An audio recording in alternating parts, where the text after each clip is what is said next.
So, hi Wow Life, another video, another share guys, another POV.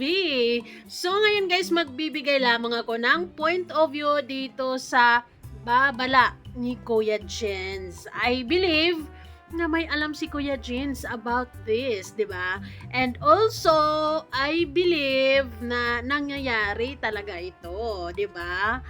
And though, pwede kong sabihin na in general naman tong babala niya, pero since si Kuya Jens ito, na laging nakafocus lang sa Jumcar, so,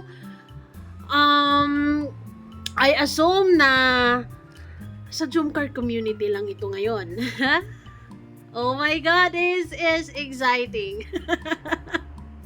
Pambihira. Ano to? 'Di ba? Anong mga pasabog sa mga susunod na araw? May mga pasabog kaya? May nalalaman na naman ba itong si Kuya Jens na mga hindi magandang gawain? Ay, the question is the who. Who is the responsible person sa mga ganitong gawain? And actually, paalala lang naman ito ni Kuya Jens para sa mga sponsors, 'di ba? So, ngayon guys, ngayon. Bago ang lahat, don't forget to support and subscribe Kuya Val Santos Matubang at Edna Vlog Kalingap Rab at sa lahat ng Team Kalingap. Syempre guys, salamat sa suporta at pagmamahal nyo sa aming mga Kalingap reactors. At sa mga gustong umorder ng ating sabon, please message me sa aking FB Miss M's Life. Maraming salamat po. So, this is it. Anong pasabog ito? So, papakinggan na muna natin si Kuya Jens para sabay-sabay nating malaman kung ano ba ang babala na ito. Wala akong papangalanan. Wala akong, bibigyan ko lang kayo ng tip. Kasi baka nababaliktad yung kwento ha. Baka kasi nababaliktad yung kwento. Warning po sa mga sponsors. Yan. Bibigyan ko kayo, ito guys, malakas na bulong to. Nako, nakakakaba. Nakakakaba kung sino man ito. Ngayon pa lang, kabado na siya. Mga 101%. Pero wala akong sinasabing pangalan. Okay. Wala ako ditong binabanggit kung sino. Okay. At ano na to, para sa parang warning lang, pag-iingat. Awareness yan. Awareness lang to guys, awareness. Well, itong sinasabi ni Kuya Jens dito is talagang awareness to sa lahat. In general to actually. Pero, ifo-focus lang natin sa Jumcar since lagi naman siya sa Jumcar. And actually, I encounter or I knew same situation. I knew. Ay, nako. Para sa mga sponsors, pag may nanghingi sa inyo na sasabihin na para sa Jumcar, i-make sure nyo na magagamit para talaga sa Jumcar.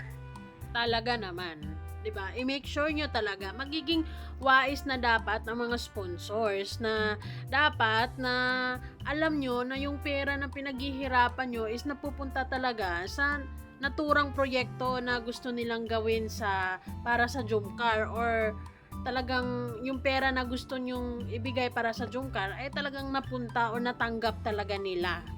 Like 100%. Kung, like for example, kung nagbigay kayo ng 10K, as in 10K din talagang natanggap nila. Ngayon, sinasabi ni Kuya Jens na may twist pala na mga nangyayari. Kasi, meron nga siyang babala. So, ay nararamdaman ko na he knows someone na gumagawa ng ganito. Nako, sino na naman to? Ay, nakakaloka. Oh, I-make sure po ninyo na magagamit para talaga sa Jumcar. totoo. As much as possible, hingay ninyo ng report. Kumbaga, transparency, 'di ba? Yung pagiging yung makita mo talaga. Or as a sponsor, mag-demand kayo ng liquidity. Liquidity ba tawag nun? Or yung pagiging transparent. Yung alam mo talaga na kung saan napupunta yung pera mo. Baka naibulsa lang ng maling tao. Instead na ibigay mo sa Jumcar, akala mo nabigay sa Jumcar, or akala mo lang talaga na nabigay sa Jumcar kasi nakikita mo na naibigay sa Jumcar, pero who knows, hindi ka lang nag-iisa na hiningian niya sa naturang proyekto na yon kasi meron pa pala.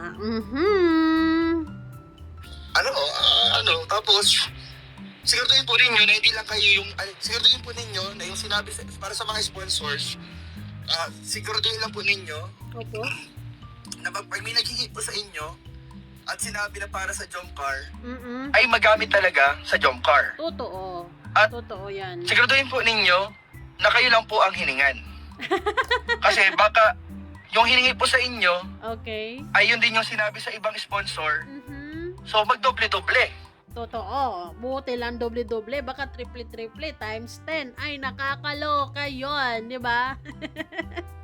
At dahil wala or hindi ka lang nagbigay ng anumang anomalya sa binibigay mo, eh iniisip mo lang talaga na naibigay kasi okay.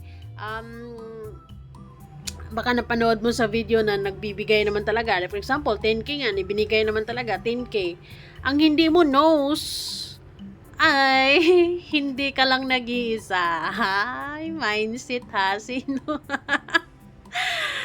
So, okay. Since una pa lang sa video na to, sinasabi ni Kuya Jens na hindi siya mag-drop name or hindi siya magbigay ng pangalan. So, ibig sabihin, he knows someone who did this thing.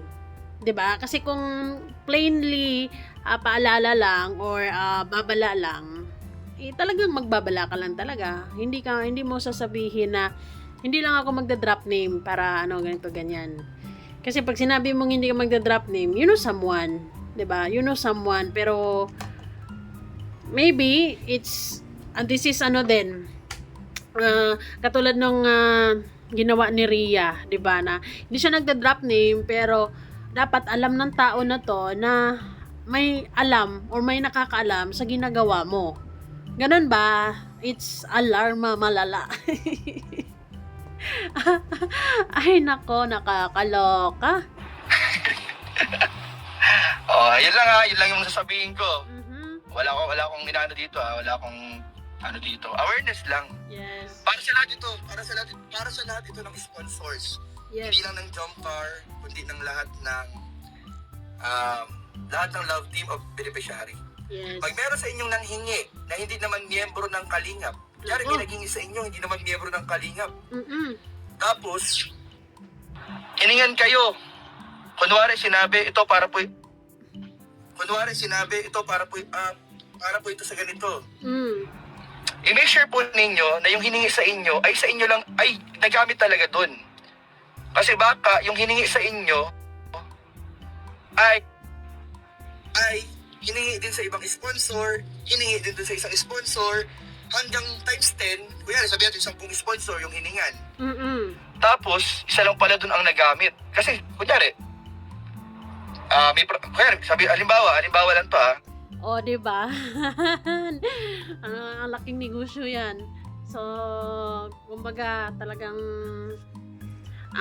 he or she must know or maalarma na dapat siya, na dapat alam niya na may alam ang mga taong may nakakaalam sa ginagawa niya para, 'di ba? Para matigil na rin kasi panluloko na 'yan.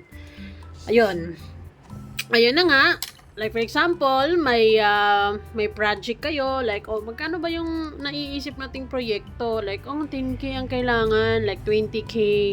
And then 1, 2, 3 hanggang 10 sponsors ang nilalapitan mo, and then binagbibigay sila, like for example, yun pala ay hindi ka lang nag-iisa. Halimbawa, may project na worth 10,000. Tapos, ang hiningi ay tig 10,000 yung 10 sponsor. Ako. Halimbawa lang ha, halimbawa lang to. Yes. Tig 10,000 yung 10 sponsor. Or, mostly talaga sa nangyayari dyan is ambag-ambaga naman talaga kasi hindi man lahat talaga na hindi man talaga lahat na mga bigate na kayang magbagsak agad ng 10k, 5k, 10k, 15k, 20k up, 'di ba? So mostly ambag-ambagan, 'di ba? Ambag-ambagan talaga 'yan. Hay. So ang nangyari, nagbigay na pala si A. Tapos hindi sinabi ni sa palagay natin hindi sinabi ni X, 'di ba? Hindi sinabi ni X. So nagbigay pa rin si B. Oh. Nagbigay din si C. Nagbigay din si letter D. Pero walang sinasabi si letter X, 'di ba? Ang sinasabi lang niya lagi na salamat. 'Di ba? Oo, kompleto na 'to, okay na 'to. Kasya na 'to. Pero kasyang-kasya na talaga. Sobra-sobra pa nga, 'di ba? Lalo na kapag may ganong proyekto. Like for example, si X nagsabi, meron tayong lupa na bibilin, papatayuan ng bahay. 'Di ba? Like for example, sige ito 100k. O yun. So maraming mga grupo-grupo 'yan para pagkakasyahin may 100k, so ambag-ambag dito ganyan. So yung isang grupo nagbigay ng palagay natin 10k. Yung iba naman kung mayayamanin yung mga ibang member ng grupo diyan, may magbibigay ng malaki talaga, 'di ba? So yun, bigay ka ng bigay. Pero hindi sinabi ni X na malaki yung naibulsa niya. So, si A, B, C, D, E, F, G, H, I, J, K, L, M, N, O, P, Q, R, S, T, ay, ang alam lang talaga nila is nagbigay sila, di ba? For that particular project. Though, hindi rin naman nililihim kasi nakikita mo din. Pero, ay nako, feeling ko may alam si Kuya Jen sa bagay na. So, pag naipon, 100,000. Pero ang gagasusin lang pala, 10,000. Ayun. I-make sure lang natin. Opo. Para hindi po madoble-doble yung bigay natin at magamit po sa tama. Yes. Totoo naman yung sinabi ni Kuya Jeans talaga. Para sa mga sponsors din natin, since that's your money, so I believe na lalo na maging transparent ang mga pinagkakatiwalaan nyo, di ba? Like for example, nagtiwala ka X, di ba? So, wala namang masama siguro if you ask for transparency. Kasi hindi rin naman yan magagalit kapag totoo siya sa proyekto niya na yan, di ba? She must or he must be tawag nito, happy na maging open kayo sa mga bagay-bagay, sa kung ano mang gagawin sa proyekto na yan, di ba? So, malalaman mo lang din naman kung magtatago siya or may tinatago kasi marami niyang palusot. Pero if he or she is willing to open, di ba? And hindi niya mamasamain kung hihingi ka ng transparency, and it should be, dapat naman talaga. So, talagang dapat ganun. So, naniniwala ako na si Kuya Jeans ay may alam dito at kailangan ng matigil. Ay, nako.